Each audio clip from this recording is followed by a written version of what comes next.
안타깝게도 이 사태에서 카페를 폐업하게 된 자영업자 한 분을 직접 연결해서 이야기를 들어보겠습니다. 2017년부터 카페를 운영하다가 최근에 폐업을 결정한 카페 사장님 연결돼 있다고 하는데요. 사장님 나와 계시죠? 네, 안녕하세요. 네, 먼저 인터뷰에 응해주셔서 고맙습니다. 카페를 운영하시다가 이 코로나19 여파로 인해서 폐업을 결정하셨다고 들었습니다. 요즘 마음이 많이 안 좋으실 것 같아요. 어떻습니까? 예, 지금 되게 많이 힘들고요. 예. 지금 예전에 제가 처음에 차렸을 때보다 그때는 이제 매출이 꽤 높았었는데요. 음, 그때는 연평균으로 나누면은 월 평균 500만 원 정도가 남았었어요. 네. 그런데 지금 같은 경우는 특히 2020년 올해 같은 경우는 연평균으로 나누면은 순수익이 150에서 200만 원인데요. 이번 11월부터는 아예 홀 금지를 당해가지고 그때는 거의 하루 종일 일하는데도 마이너스였었어요. 음, 네. 그래가지고 억지로 이 가게를 잡아봤자 오히려 전기료, 수도료도 못 내고 인건비도 안 나와서 그렇게 울며 겨자 먹기로 지금 가게를 이제 폐업하게 되었습니다. 네.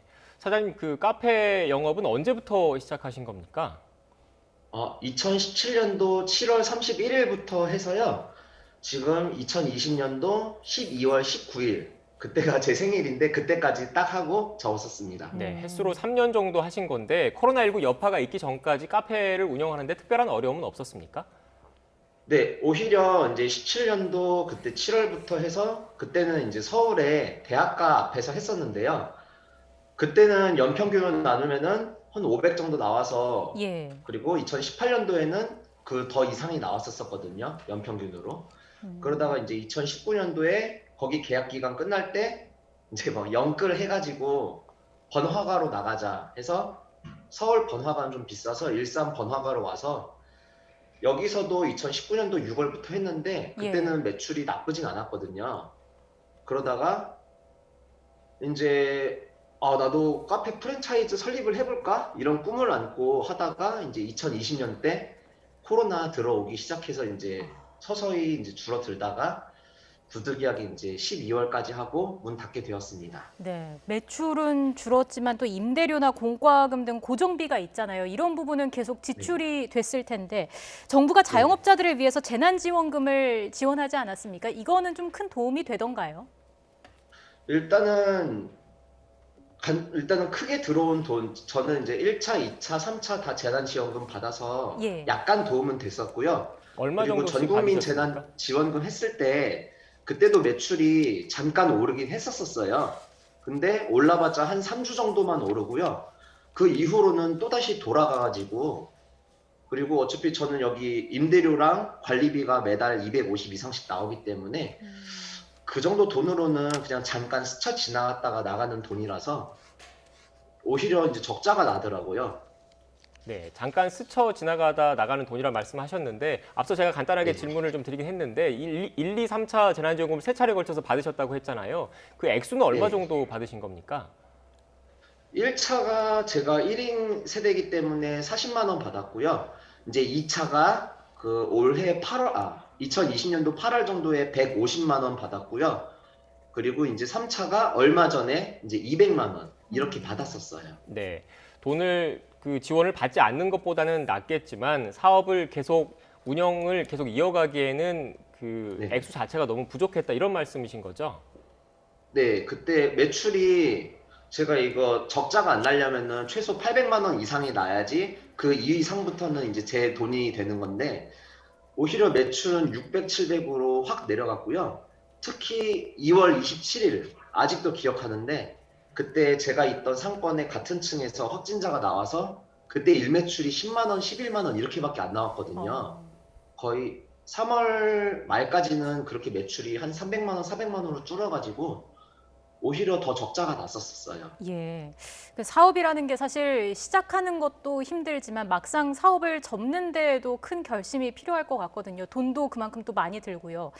폐업을 또 네. 결정하고 시행하기까지 과정도 힘들었을 것 같은데 어땠습니까? 네, 원래는 이제 제가 이제 11월부터 그렇게 영업 정지를 받고 나서 원래 한 달 동안 운영을 했었는데요. 네. 거짓말 안 하고 그때 이제 한 11월 24일부터 12월 19일까지 매출이 한 400밖에 안 돼요. 그러니까 순수익이 아니라 400밖에. 예. 그렇게 따지면은 이제 뭐 관리비랑 임대료 내고 했더니 엄청 적자가 나더라고요. 그래가지고 억지로 이거 붙잡는 것보다 그러니까 오히려 억지로 이거 붙잡으면은 빚만 더 늘어나는 것 같아서 그래 차라리 이때 빨리 집기라도 팔고 조금이라도 건지자 해서 예, 눈 딱 감고 그냥 바로 폐업하게 됐습니다. 네.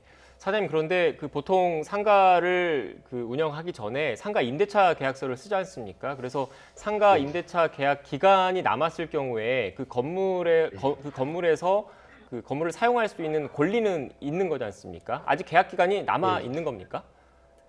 네, 지금 2019년 5월 말부터 2021년 5월 말까지라서 아직 오늘 기준으로 한 4, 5개월 남았는데요. 지금 제가 임대료를 못 드렸어요. 1월부터 아예 못 드렸는데 네. 그래도 지금 건물주분도 별 말씀 못 하시고 그리고 저도 지금 대신 그 남은 임대료를 이제 보증금이 있거든요. 보증금에서 그대로 그냥 다 차감되기 때문에 어차피 나중에는 돈도 다 못 돌려받아요. 그리고 지금 문제는 가게가 안 나가요. 지금 무권리로 어. 제가 에어컨까지 드린다고 했는데도 아예 가게를 보러 안 오시기 때문에 그냥 어쩔 수 없이 여기는 지금 공실로 두고 있는 상태예요. 네, 마음이 많이 안 좋으실 것 같은데 또 카페에서 사용하는 집기나 뭐 재료 등 이런 것들도 다 처리를 해야 하는 상황인 거잖아요.